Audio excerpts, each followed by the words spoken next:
नमस्कार दोस्तों, स्वागत है आप सभी का अपने YouTube channel mission NCERT for RPSC पर।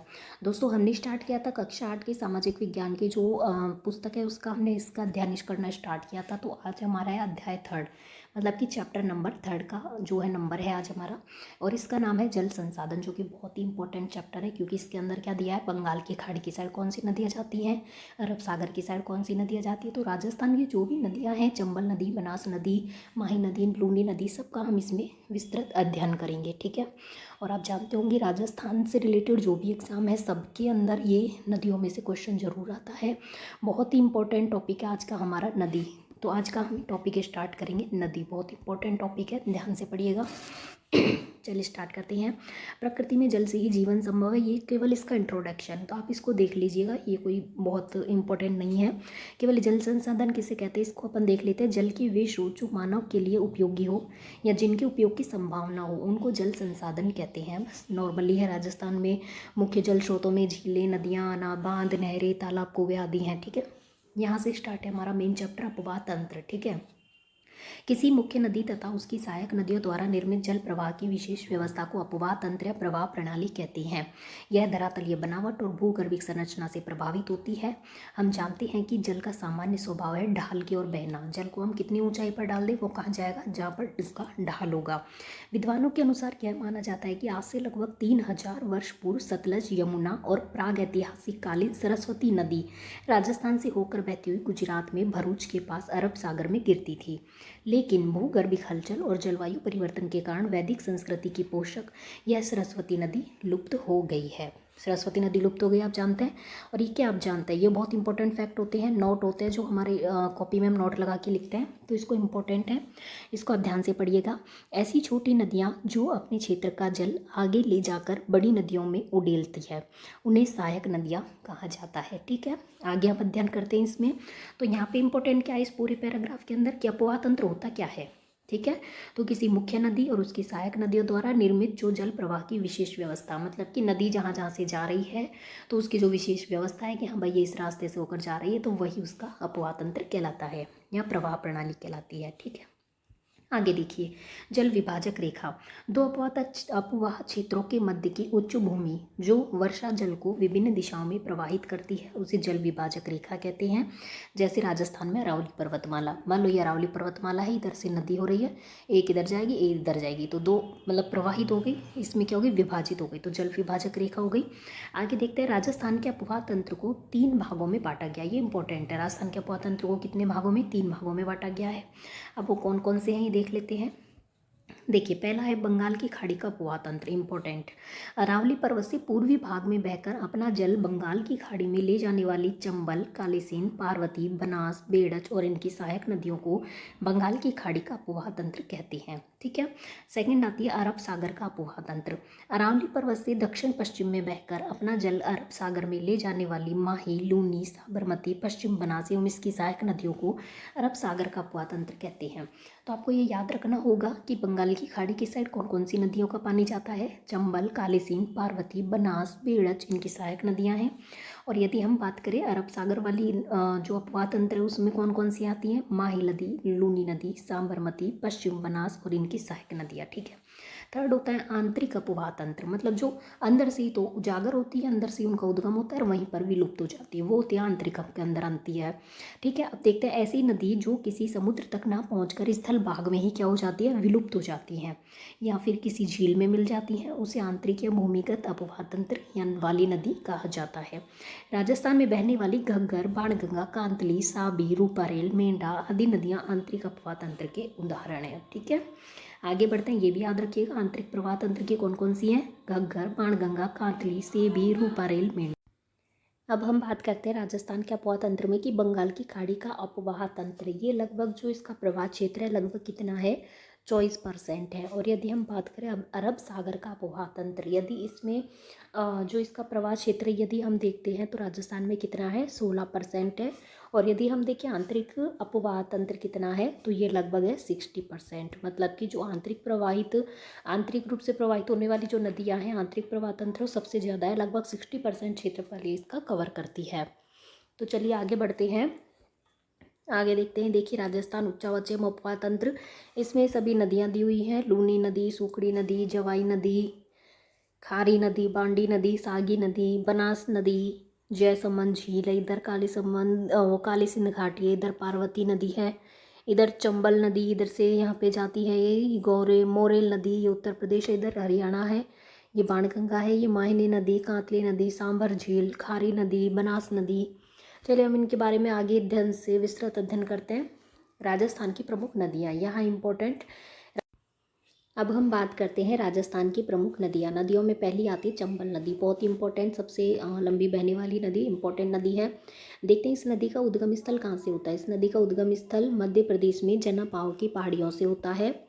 देखिए इस नदी का जो उद्गम स्थल है वो मध्य प्रदेश में विंध्याचल पर्वत की जनापाव की पहाड़ियों से होता है। वेरी इंपॉर्टेंट, इसका उद्गम स्थल बहुत ही इंपॉर्टेंट है, याद रखिएगा। आगे बढ़ते हैं। यह राजस्थान की सबसे लंबी एवं एकमात्र वर्ष भर बहने वाली नदी है। राजस्थान में यह नदी भैंसरोडगढ़ से प्रवेश कर कोटा, बूंदी, सवाई माधोपुर, करौली, धौलपुर जिलों में बहने के बाद उत्तर प्रदेश में यमुना नदी में मिल जाती है। मतलब कि इसका उद्गम स्थल तो कहाँ से है, एमपी से। एमपी मतलब मध्य प्रदेश से, और ये बहते हुए कहाँ तक मिल जाती है, कहाँ पर मिल जाती है, यूपी में। यूपी मतलब यूपी में जाकर उत्तर प्रदेश में यमुना नदी में मिल जाती है। और आगे देखिए इसकी प्रमुख सहायक नदियाँ इंपॉर्टेंट है, बनास, बेड़च, कोठारी, काली सिंध, पार्वती। ये क्या है, इसकी सहायक नदियाँ हैं, इंपॉर्टेंट है, याद रखिएगा कौन कौन सी हैं। बनास, बेड़च, कोठारी, काली सिंध और पार्वती। ठीक है। राजस्थान के औद्योगिक नगरी कोटा इस नदी के किनारे स्थित है। आपसे पूछा जा सकता है कि राजस्थान के औद्योगिक नगरी कोटा कौन सी नदी के किनारे स्थित है, तो कौन सी नदी के किनारे स्थित है फ्रेंड्स, चंबल नदी के किनारे स्थित है।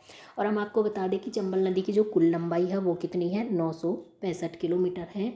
और यदि हम देखें कि राजस्थान में इसकी, क्योंकि तो एमपी से उद्गम स्थल है तो एमपी में बहती है, ठीक है, तो एमपी में भी बहती है, राजस्थान में भी बहती है। ऐसे यदि हमें केवल पूछे कि केवल राजस्थान में इसकी कुल लंबाई कितनी है, तो राजस्थान में कुल लंबाई इसकी 135 किलोमीटर है, और बाकी टोटल इसकी कुल लंबाई है 965 किलोमीटर। ठीक है। चंबल नदी का कुल अपवाह क्षेत्र मतलब कि 19,000 किलोमीटर स्क्वायर, जो उसका कुल अपवाह क्षेत्र हम देखते हैं तो 19,000 किलोमीटर स्क्वायर क्षेत्रफल कवर करती है। और इसी पर 4 बांध बने जो कि बहुत इंपॉर्टेंट है। कौन कौन से हैं, एक तो है गांधी सागर बांध है जो प्रथम चरण में बनाया गया था, गांधी सागर बांध। दूसरा है कोटा बैराज बांध जो कि कोटा में है, और गांधी सागर कहाँ पर है, एमपी में है। कोटा बैराज है जो कि कोटा में, और गांधी सागर बांध है वो एमपी में है। आगे देखते हैं, तीसरा है राणा प्रताप सागर बांध जो कि चित्तौड़गढ़ में है, द्वितीय चरण में इसको बनाया गया।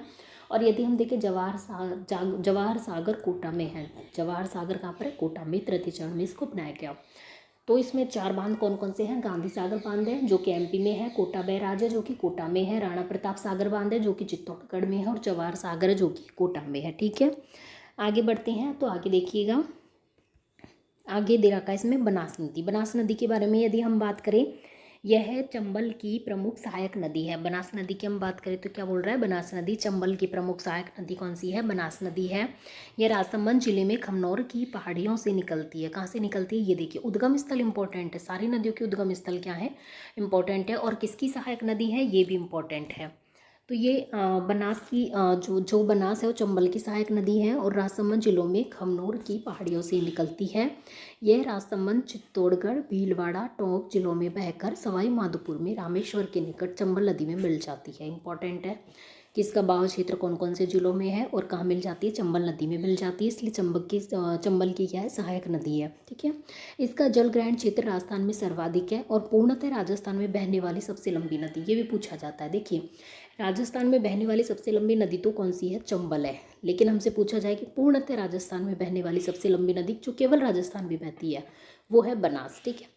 इसकी लंबाई देखिए तो 480 किलोमीटर, इंपॉर्टेंट है। इसकी लंबाई कितनी है, 480। देखिए फ्रेंड्स एक एक लाइन इंपॉर्टेंट है, नदियों वाले टॉपिक में जो नदियों के बारे में दे रखा है एक एक लाइन इंपॉर्टेंट है, यहीं से क्वेश्चन आते हैं सीधे। ठीक है।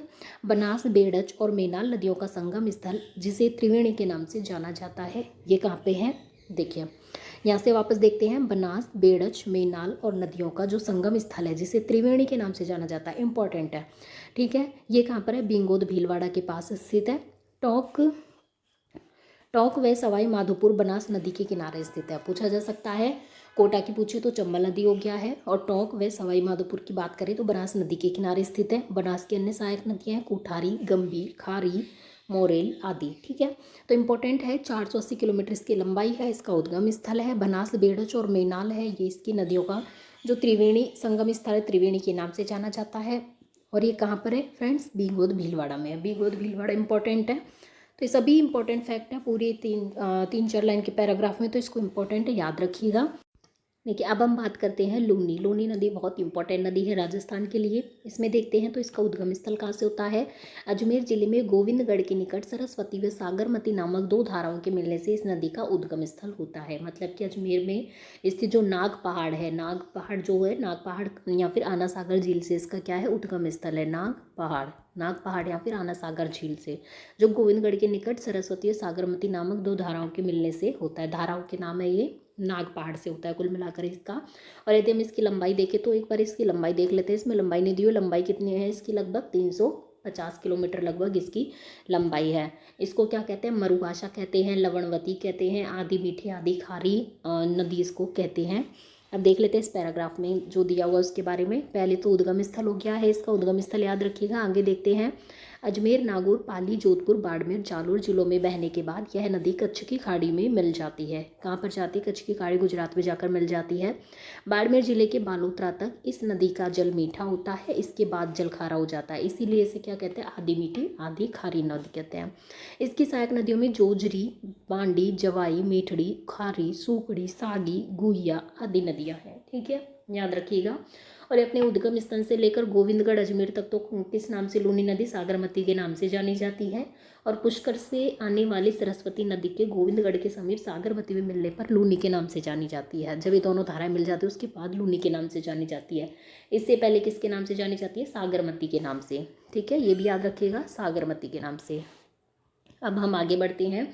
आगे यदि हम इसका बहाव क्षेत्र यदि याद करना चाहें तो इसका बहाव क्षेत्र का है? अजमेर, नागौर, पाली, जोधपुर, बाड़मेर, जालोर। अभी तक हम इसको थोड़ा सा ट्रिक से याद करें तो इसकी ट्रिक यदि हम बनाएं तो ये क्या बन रही है? अपना अपना बजाज। ठीक है, अपना बजाज से देखिए। ठीक है, तो अपना बजाज से क्या हो गया? ऐसे अजमेर हो गया, पैसे देखे तो पाली हो गया, ना से देखे नागौर हो गया, वैसे बाड़मेर, ठीक है, जा से जालोर और जैसे जोधपुर। ठीक है, इस तरीके से अपना बजाज से थोड़ा सा याद रख सकते हैं क्योंकि पूछा जाता है इसका भाव।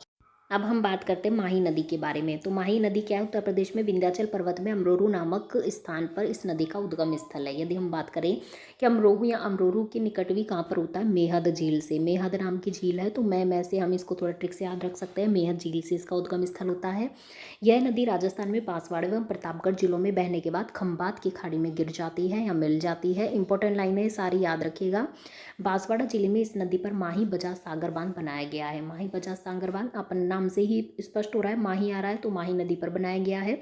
इसकी प्रमुख जो सहायक नदियां हैं सोम व जाखम। ये पूछा जाता है सोम जाखम किसकी सहायक नदियां हैं? बिल्कुल माही की जो है सहायक नदियां हैं। इसमें माही नदी की लंबाई नहीं दे रखी। यदि माही नदी की हमसे लंबाई पूछे तो माही नदी की लंबाई कितनी है? 576 किलोमीटर इसकी नदी है। और यदि हमसे पूछे कि राजस्थान में माही नदी की लंबाई कितनी है, तो राजस्थान में माही नदी की लंबाई की हम बात करें तो 171 किलोमीटर लगभग इसकी लंबाई कहाँ पर है? राजस्थान में है।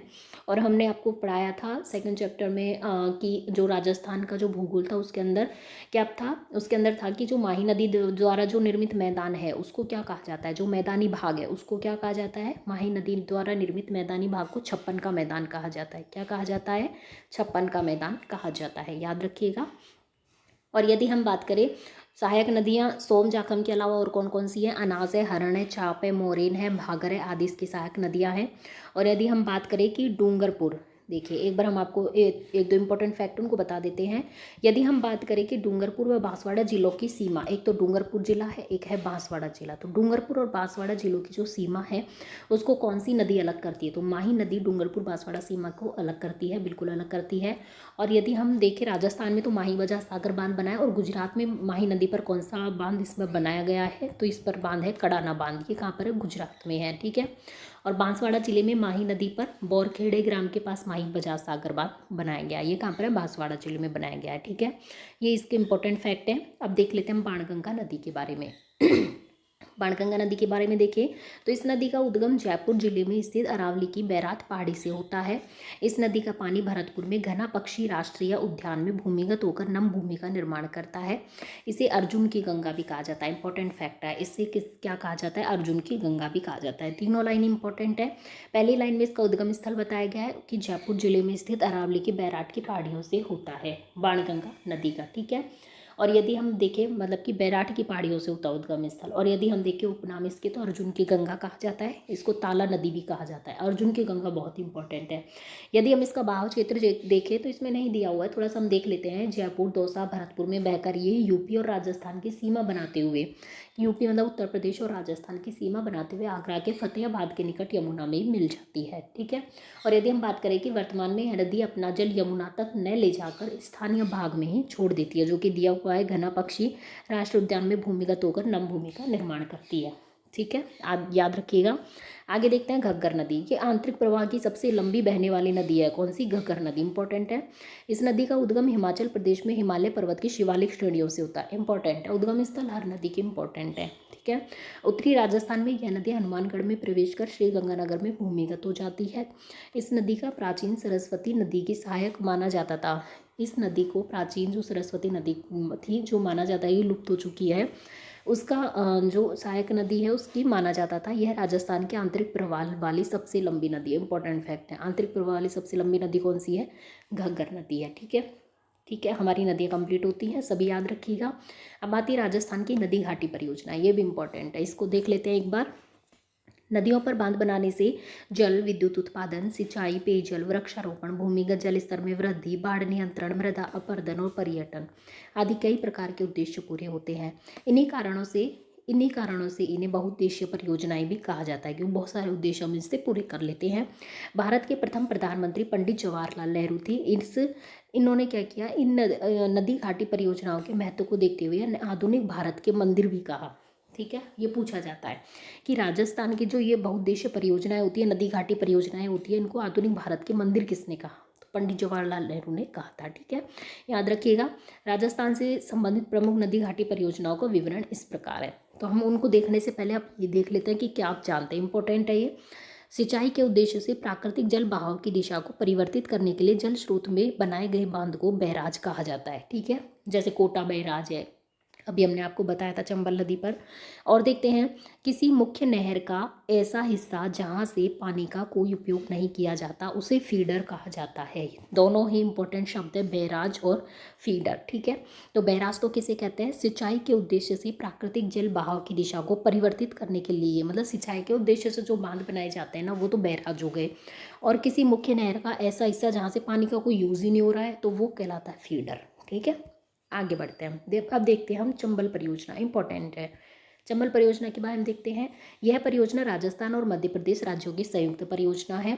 इस परियोजना के अंतर्गत कुल 4 बांध बनाए गए हैं, हमने आपको बताए थे अभी। इनमें से एक है गांधी सागर बांध, जो मध्य प्रदेश के मंदसौर जिले में है। अन्य 3 बांध राजस्थान में है। राणा प्रताप सागर बांध चित्तौड़गढ़ जिले में है। जवाहर सागर एवं कोटा बैराज बांध कोटा जिले में बनाए गए हैं। इस परियोजना से दोनों राज्यों को मुख्यतः जल, विद्युत और सिंचाई की सुविधाएं मिलती हैं। ये देखिए, आप इनको थोड़ा सा पिक भी देख सकते हैं, बड़ी अच्छी दी हुई है, इनसे आप भूलेंगे नहीं। ये है माही बजाज सागर बांध, बड़ा ही शानदार है। ये देखिए यहाँ से यहाँ तक। और यदि हम देखें राणा प्रताप सागर बांध, ये है राणा प्रताप सागर बांध। आगे देखते हैं माही बजाज सागर परियोजनाएं। माही बजाज सागर परियोजना के बारे में देखते हैं तो बांसवाड़ा में माही नदी पर यह परियोजना स्थित है। यह राजस्थान और गुजरात राज्यों की सम्मिलित परियोजना है। इससे दोनों राज्यों में सिंचाई और पेयजल की सुविधाएं उपलब्ध हो रही हैं। यह विद्युत का उत्पादन, जल विद्युत का उत्पादन भी इस परियोजना में हो रहा है। ठीक है, जल विद्युत का उत्पादन भी हो रहा है। और इम्पोर्टेंट क्या है कि माही नदी पर है, माही बजाज से पता चल रहा है। और राजस्थान और गुजरात राज्य की सम्मिलित परियोजना, ये आपको याद रखना है कि कौन कौन सी राज्यों की सम्मिलित ये परियोजनाएं हैं। आगे बढ़ते हैं तो बीसलपुर परियोजना, थोड़ा सा इसको जूम कर लेते हैं। देखिए, बीसलपुर परियोजना राजस्थान के टोंक जिले के टोडा रायसिंह नगर के पास बीसलपुर गांव में बनास नदी का मुख्यतः पेयजल के उद्देश्य से इस परियोजना का निर्माण किया गया है। इस परियोजना से राज्य के जयपुर, अजमेर, टोंक सहित कई अन्य क्षेत्रों को पेयजल उपलब्ध कराया जा रहा है। इंपॉर्टेंट है कि टोडा रायसिंह नगर के पास बीसलपुर गाँव में बनास नदी पर जो बीसलपुर परियोजना है वो कौन सी नदी पर? बनास नदी पर। मुख्यतः पेयजल के उद्देश्य से, जो पेयजल के उद्देश्य से की गई है वो कौन सी परियोजना है? बीसलपुर परियोजना। इस परियोजना से राज्य के जयपुर, अजमेर, टोंक सहित कई अन्य क्षेत्रों को पेयजल उपलब्ध कराया जा रहा है। आगे देखते हैं हम सरदार सरोवर परियोजना। गुजरात, मध्य प्रदेश, महाराष्ट्र, राजस्थान राज्यों की इस संयुक्त परियोजना का निर्माण गुजरात में नर्मदा नदी पर किया गया है। नर्मदा नदी पर क्या बनाए गए हैं? हमारे सरदार वल्लभ भाई पटेल, जो कि लोहा पुरुष के नाम से जाने जाते थे, उनका सबसे लंबा स्टैचू बनाया गया है, आपको पता होगा। आगे देखते हैं तो इस परियोजना से राजस्थान के दक्षिण पश्चिम में एक नहर बनाकर लाए गए जल से बाड़मेर तथा जालोर जिलों में सिंचाई एवं पेयजल सुविधा मिलती है। ठीक है। और यदि सबसे इम्पोर्टेंट इसमें लाइन मेरे को जो लग रही है वो क्या है कि कौन कौन से जिलों की संयुक्त परियोजना है? तो गुजरात है, मध्य प्रदेश है, महाराष्ट्र और राजस्थान है। ठीक है। आगे बढ़ते हैं तो आगे देखते हैं कि इनके अतिरिक्त राज्य में विकसित अन्य नदी घाटी परियोजनाएं। पाली जिले में जवाई नदी पर जवाई परियोजना है। डूंगरपुर जिले में सोम नदी पर सोमकमला अम्बा परियोजना है। उदयपुर जिले में मानसी वाकल तथा प्रतापगढ़ जिले में जाखम नदी पर जाखम परियोजना। नदियों के नाम से ही है। ठीक है। आगे देखते हैं प्रमुख नहरें, इंपॉर्टेंट है नहरें भी। प्रमुख नहरें, गंग नहर। राजस्थान में नहरों द्वारा जल आपूर्ति का कार्य स्वतंत्रता से पहले से ही आरंभ हो गया था। बीकानेर के तत्कालीन महाराजा थे गंगा सिंह। ठीक है। तो गंगा सिंह ने क्या किया? पंजाब में सतलज नदी पर फिरोजपुर के निकट एक बांध बनवाया और वहां से 1927 में एक नहर बनाकर पश्चिमी राजस्थान में पानी लाया गया। यह राजस्थान की पहली नहर है। वर्तमान में इस नहर से श्री गंगानगर जिले में सिंचाई होती है। तो आपको ये याद रखना होगा कि किसके द्वारा निर्मित है? महाराजा गंगा सिंह के द्वारा। और पंजाब में सतलज नदी पर फिरोजपुर के निकट एक बांध बनवाया गया, उसका नाम और वहाँ से जो 1927 में एक नहर बनाई गई वो है गंग नहर। कब बनाई गई? इसका निर्माण 1927 में हुआ। किया किसने? महाराजा गंगा सिंह ने। और पश्चिमी राजस्थान में इसके द्वारा पानी लाया गया। ठीक है। वर्तमान में श्री गंगानगर जिले में इसमें आराम से सिंचाई होती है। आगे देखते हैं इंदिरा गांधी नहर। इंदिरा गांधी नहर की बात करें तो राजस्थान के रेगिस्तानी क्षेत्रों में जल उपलब्ध कराने के उद्देश्य से इस नहर को बनाने का सुझाव सर्वप्रथम किसने दिया? 1948 में बीकानेर के तत्कालीन सिंचाई इंजीनियर कंवर सेन ने दिया था। ठीक है। इंपॉर्टेंट है, कब दिया था? 1948 में दिया था। बीकानेर के तत्कालीन सिंचाई इंजीनियर कंवर सेन, उन्होंने दिया था। केंद्र सरकार की स्वीकृति के बाद 1952 में पंजाब में सतलज और व्यास नदी के संगम पर हरीके बैराज नामक बांध का निर्माण शुरू हुआ। हरीके बैराज से हनुमानगढ़ के मसीतावली तक 204 किलोमीटर फीडर नहर है। फीडर का हमने पढ़ा था भी। फीडर क्या होती है? जहाँ से जल यूज ही ना आ रहा हो उसको फीडर कहते हैं। मुख्य नहर की लंबाई 649 किलोमीटर तथा वितरिकाओं की लंबाई 8000 किलोमीटर से भी अधिक है, जिनसे लगभग 19 लाख हेक्टेयर क्षेत्र में सिंचाई होती है। नहर का अंतिम बिंदु वर्तमान में बाड़मेर के गडरा रोड तक है। यह एशिया की सबसे बड़ी नहर प्रणाली है। देखिए, एशिया की सबसे बड़ी है, ये एशिया की सबसे बड़ी नहर प्रणाली है। कौन सी? इंदिरा गांधी नहर। और जिसे मरु गंगा भी कहा जाता है, क्योंकि इसको जो बनाया गया था मोस्टली वो किसके लिए बनाया गया था?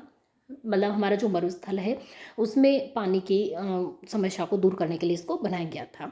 यदि इस नहर को आगे बढ़ाकर गुजरात में काडला बंदरगाह तक जोड़ दिया जाए तो इसमें छोटे जहाज़ों एवं नावों का संचालन किया जा सकता है। ठीक है। आगे देखते हैं।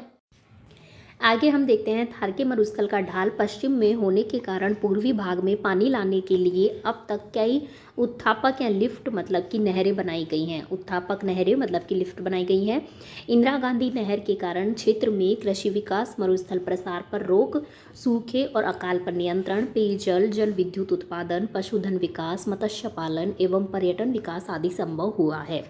आप ये देख पा रहे होंगे इंदिरा गांधी नहर। ये देखिए इंदिरा गांधी नहर नियंत्रण क्षेत्र, यहाँ पे ये पाकिस्तान और इधर से देखें तो ये राजस्थान के बाउंड्री पे जो थार का मरुस्थल है हमारा, पूरे मरुस्थल में इससे जो भी ये सुविधाएं हैं जैसे सूखे अकाल पर नियंत्रण है, पेयजल है, जल विद्युत उत्पादन है, पशुधन विकास है, मत्स्य पालन, पर्यटन विकास आदि जो संभव हो पाया वो इस नहर की वजह से संभव हो पाया। ये आप देख पा रहे होंगे इंदिरा गांधी नहर में जल प्रवाह, ये इंदिरा गांधी नहर है। आगे देखते हैं। ये देखिए आगे देखते हैं हम भरतपुर नहर। आगे कौन सी है? भरतपुर नहर। पश्चिमी यमुना नहर से इस नहर का निर्माण किया गया है। भरतपुर नहर से राजस्थान के केवल भरतपुर जिले में ही सिंचाई होती है। ठीक है। भरतपुर नहर से केवल भरतपुर में ही सिंचाई होती है। इन नहरों के अतिरिक्त विभिन्न छोटे बड़े बांधों, एनीकटों, तालाबों, कुओं एवं नलकूपों से भी राजस्थान में सिंचाई होती है। वर्तमान में सिंचाई के लिए फव्वारा एवं बूंद बूंद सिंचाई प्रणाली का विकास हो रहा है। बहुत ही इंपॉर्टेंट है ये दोनों प्रणालियाँ। बहुत कम पानी का इसमें वेस्टेज होता है। आगे देखते हैं जल संरक्षण और प्रबंधन। ये तो नॉर्मल है, चलो फिर भी एक बार रीडिंग मार लेते हैं। साधारण अर्थ में सुरक्षित करके रखना संरक्षण कहलाता है, अर्थात संसाधनों का सावधानी पूर्वक प्रबंधन और रख रखाव जिससे उसके दुरुपयोग अथवा अनावश्यक क्षति को रोका जा सके, संसाधन संरक्षण कहलाता है। जल ऐसा प्राकृतिक संसाधन है जिस पर न केवल मानव अपितु वनस्पति एवं संपूर्ण जीव जगत निर्भर है। वर्तमान में औद्योगिक आर्थिक वातावरण, बढ़ती उपभोगवादी संस्कृति, अत्यधिक जनसंख्या वृद्धि, सिंचित भूमि में लगातार वृद्धि के कारण जल के विदोहन में तीव्र गति से वृद्धि हो रही है। अतः प्रादेशिक एवं विश्व स्तर पर सभी देशों में स्वच्छ जल की मात्रा को संरक्षित करने की आवश्यकता है ताकि आने वाली पीढ़ियों को स्वच्छ जल मिल सके। नॉर्मल पैराग्राफ था, इसके अंदर कोई क्वेश्चन नहीं है। अब हम देखें तो जल संरक्षण के उपाय। आप जानते हैं नॉर्मली जल संरक्षण के क्या क्या उपाय हो सकते हैं, इसमें भी कुछ स्पेशल ऐसा नहीं है, हम आगे देखते हैं कुछ इंपॉर्टेंट हुआ तो। जैसे कि राजस्थान के लगभग हर क्षेत्र में कई प्रकार के जल स्रोत पाए जाते हैं। प्राचीन काल में इन जल स्रोतों से लोगों को जल उपलब्ध होता था, इनकी अच्छी तरह से देखरेख की जाती थी। राज्य के विभिन्न जिलों में पाए जाने वाले तालाब, झीलें, कुएं, बावड़ियां आदि इसके उदाहरण हैं। तत्कालीन राजा महाराजाओं ने जल संचयन और जल संरक्षण के लिए कई उपाय किए। पहले ये होते थे तालाब, झीलें, कुएं, बावड़ी, जिनके अंदर जल को संरक्षित रखा जाता था। इसी तरह के प्रयास उदयपुर के शासक द्वारा भी किए गए, जिनकी संक्षिप्त जानकारी यहाँ पे दी जा रही है। ये इंपॉर्टेंट है, देखिए उदयपुर में ऐतिहासिक जल प्रबंधन प्रणाली एक अध्ययन, इसको हम पढ़ते हैं, ये इंपॉर्टेंट है। राजस्थान में जल संरक्षण की जो विचारधारा है बहुत प्राचीन है। यहाँ के राणाओं या शासकों ने कई झीलों का निर्माण करवाया है। जयसमंद झील इसका एक अच्छा खासा उदाहरण है, जिसका निर्माण, अब ये देखिए जयसमंद झील है, मीठे पानी की सबसे बड़ी झील है। इसका निर्माण किसने करवाया? मेवाड़ के महाराणा जय सिंह जी ने सन 1687 से 1691 तक गोमती नदी पर करवाया। आपको ये याद रखना है कि किसने करवाया था। मेवाड़ के महाराणा थे जय सिंह, उन्होंने करवाया था 1687 से 1691 ईस्वी तक करवाया। और कौन सी नदी पर? ये इंपॉर्टेंट है, गोमती नदी पर करवाया, जो विश्व को मीठे पानी की सबसे बड़ी मानव निर्मित झील मानी जाती है।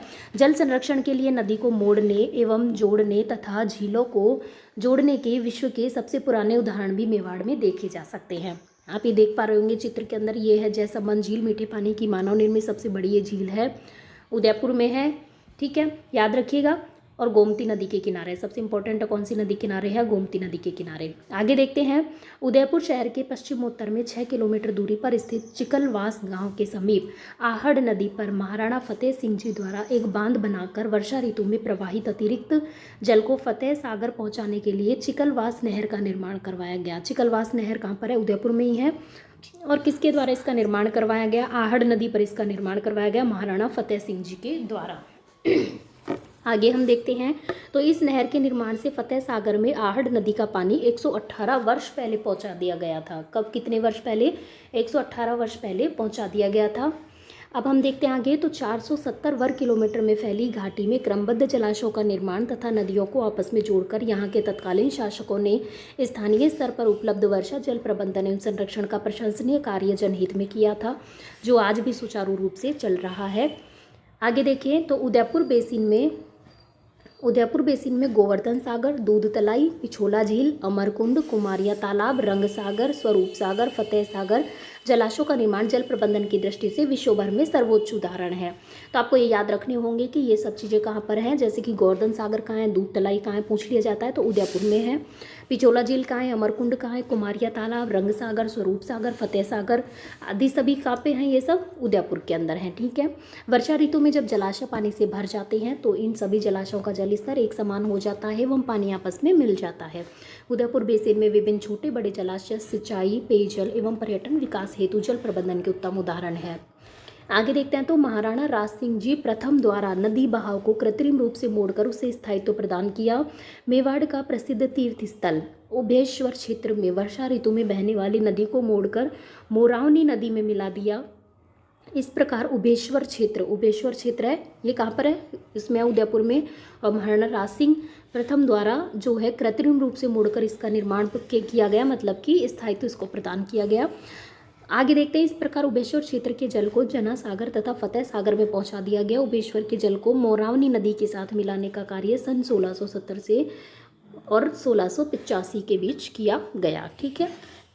आगे देखते हैं हम, ये देखिए इसमें मैप के द्वारा भी आपको समझाया गया है। ये उदयपुर शहर है, उदयपुर शहर के अंदर सब चीज़ें, चिकलवास गांव है, यहाँ पर लखावली तालाब है, यहाँ मकरेड़ा मगरा है, यहाँ टाटलम मगरा है, टिकालिया मगरा है, ये सब चीज़ें हैं। जन्ना सागर झील है, मोरावनी नदी है, ठीक है। इस तरीके से सब चीज़ें दी गई। झीलों को जोड़ने हेतु जो सेतु हैं इनका नाम आपको यहाँ पर दिया गया है। गोवर्धन सागर पिछोला, गोवर्धन सागर को पिछोला झील के द्वारा जोड़ा गया, पिछोला, दूध तलाई, पिछोला, अमरकुंड, इस तरीके से दिया हुआ है।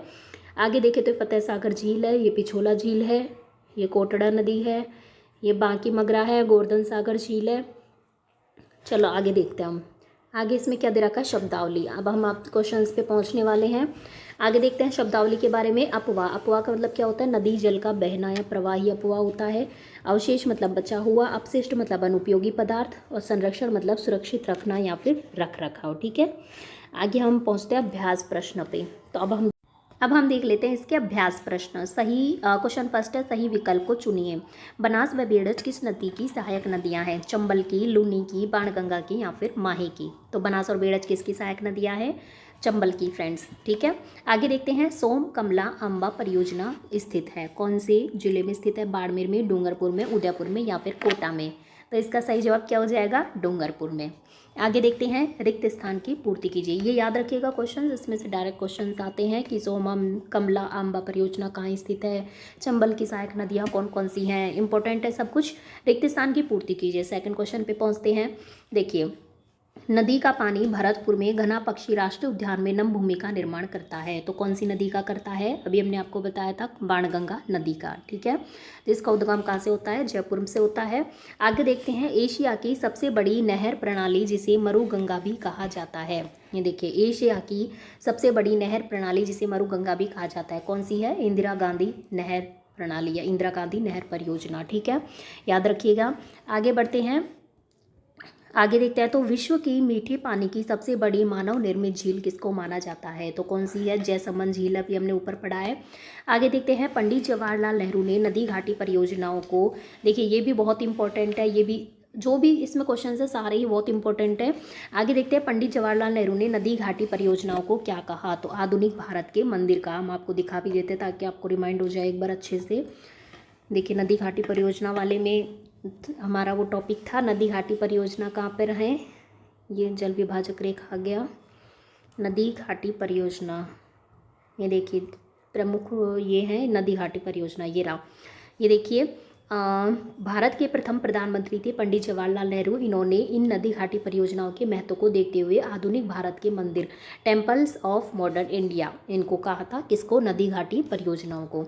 आगे देखते हैं हम नेक्स्ट क्वेश्चन, ये हो गया है हमारा। अब इन क्वेश्चंस पे आते हैं, अति लघुत्तरात्मक पे। जल विभाजक रेखा से आप क्या समझते हैं? तो हमने जल विभाजक रेखा का भी आपको बताया था, हम आपको एक बार और रिमाइंड करा देते हैं। ये देखिए, इसमें जल विभाजक रेखा क्या होती है? बाय डेफिनेशन ये होती है जल विभाजक रेखा। जल विभाजक रेखा, जल विभाजक रेखा क्या होती है? दो अपवाह क्षेत्रों के मध्य की उच्च भूमि जो वर्षा जल को विभिन्न दिशाओं में प्रवाहित करती है, उसे क्या कहते हैं? जल विभाजक रेखा कहते हैं। जैसे कि राजस्थान में अरावली पर्वतमाला, अरावली पर्वतमाला जारी बिल्कुल डिवाइड करती है राजस्थान को, तो वो होती है जल विभाजक रेखा। आगे बढ़े तो आगे क्वेश्चन है, बनास की प्रमुख सहायक नदियों के नाम लिखिए। वही कोठारी, मोरेल वगैरह हम आपको और बता देते हैं, रिमाइंड हो जाएगा बिल्कुल अच्छे से। ये देखिए, ये है, हम आपको सभी की एक बार थोड़ी सी ये सहायक नदियों को एक बार बता देते हैं। पहले हम देखिए बनास की देख लेते हैं। बनास की हमसे क्वेश्चन में पूछा, तो बनास की सहायक नदियाँ कोठारी, गंभीरी, खारी, मोरेल, ये सब क्या है? बनास की सहायक नदियाँ हैं। हम देखिए लूनी की सहायक नदियाँ, तो लूनी की सहायक नदियाँ हैं जोजरी, बांडी, जवाई, मीठड़ी, खारी, सूकड़ी, सागी, गुहिया आदि। माही की सब सहायक नदियाँ सोम, जाखम। आगे देखिए तो बाणगंगा है, इनको अर्जुन की बाणगंगा में क्या इंपॉर्टेंट है? अर्जुन की गंगा भी इसे कहा जाता है। और भरतपुर में घना पक्षी राष्ट्रीय उद्यान में भूमिगत होकर नमभूमि का निर्माण करती है। गग्गर की बात करें तो गग्गर ये आंतरिक प्रवाह वाली सबसे लंबी नदी है। बिल्कुल इन सब बातों को आपको याद रखना है। चंबल की यदि हम देखें तो चंबल की सहायक नदियाँ ये सभी है जो हम पढ़ रहे हैं, बनास, बेड़ज, कोठारी, काली सिंध, पार्वती आदि। चलिए आगे क्वेश्चन देखते हैं। आगे हमारा राजस्थान की प्रमुख नदी घाटी परियोजनाओं के नाम लिखिए। बिल्कुल हमने आपको नदी घाटी परियोजनाओं को बहुत विस्तृत इसमें आपको अध्ययन करवाया था। हम आपको एक बार फिर से रिमाइंड करा देते हैं। ये देखिए चंबल परियोजना आपको ऊपर से दिखा देते हैं, ये राजस्थान की प्रमुख नदी घाटी परियोजना, और पंडित जवाहरलाल नेहरू ने इन्हें क्या कहा, आधुनिक भारत के मंदिर। तो प्रमुख परियोजनाएं कौन सी हैं, पहली तो है चंबल परियोजना बिल्कुल, और दूसरी है माही बजा सागर परियोजना, तीसरी है बीसलपुर परियोजना, चौथी है सरदार सरोवर परियोजना। हमने सब आपको अच्छे से पढ़ा दिया है। आगे देखते हैं, चंबल परियोजना पर लघु निबंध लिखिए। आप लिख सकते हैं आराम से, जल संरक्षण से आप क्या समझते हैं, जल संरक्षण कैसे किया जाता है। अभी हमने आपको बिल्कुल रिसेंटली अभी थोड़ी देर पहले ही पढ़ाया है जल संरक्षण के बारे में, कि जल संरक्षण के उपाय, जल संरक्षण और प्रबंधन। संरक्षण का मतलब होता है कि सुरक्षित करके रखना, साधारण अर्थ में संरक्षण का मतलब होता है किसी भी चीज़ को सुरक्षित करके रखना। तो जल संरक्षण हो गया, जल को सुरक्षित करके रखना, उसके उपाय वगैरह, तो आपको ये सब इसमें लिखने होंगे। तो आप देख पा रहे होंगे इसके जो ये इंपॉर्टेंट क्वेश्चन है, फर्स्ट क्वेश्चन इंपॉर्टेंट है, इसके दोनों इंपॉर्टेंट है, सेकंड क्वेश्चन के ये चारों इंपॉर्टेंट है, बहुत ही इंपॉर्टेंट है। तो आप इनको बिल्कुल याद रखिएगा। तो आई होप ये आपको बिल्कुल समझ आया होगा अच्छे से। आप इसको एक दो बार बार रिवाइज कीजिएगा, बार बार रीडिंग मारिएगा, बार बार पढ़िएगा। और जब भी आप इसको पढ़ने बैठे तो आपके पास यदि हार्ड कॉपी वाली बुक है, माध्यमिक शिक्षा बोर्ड कक्षा 8 की यदि आपके पास बुक है तो उसको साथ में लेकर बैठिएगा, आपको बिल्कुल सारे क्वेश्चंस बिल्कुल याद हो जाएंगे। तो चलिए फ्रेंड्स, मिलते हैं नेक्स्ट वीडियो में नेक्स्ट क्वेश्चंस के साथ। बने रहिए मिशन एनसीईआरटी फॉर आरपीएससी के साथ। यदि आपको हमारा वीडियो और चैनल पसंद आता है तो वीडियो को लाइक कीजिए, चैनल को सब्सक्राइब कीजिए, ज़्यादा से ज़्यादा शेयर कीजिए। धन्यवाद।